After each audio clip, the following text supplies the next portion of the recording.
Kaseng BGP kelapen pau ya kajing sngau kia halor karai jong ka kinhon HNLC ban weng no na kajing akren ya suk rengkat ka sarkar pedeng bat ka sarkar jela da ka boong ba kajing dawa jong ki na ka benta kajing ya map ka klem urlong habakren cikilat patai kubor hinen gasngi ucuba au ulakir pat ya ke HNLC banwan syakmat banwan penpai biang syaka imlang ka salang namar ba kaseng BGP ka kwa bandon ya ka suk kesan ha ka jela kam hashwa ya kini presiden ke BGP ha ka jela urikman ji momen ula ong ba kaseng ka kwa ban kirpat ya ka kinhun HNLC banwan syakmat ban ya kren ya suk ringkat bat ka sarkar jela lani bat ka sarkar pedeng.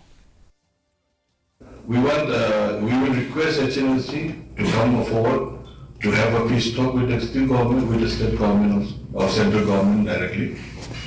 It's up to we as a human being and as a state, we need peace.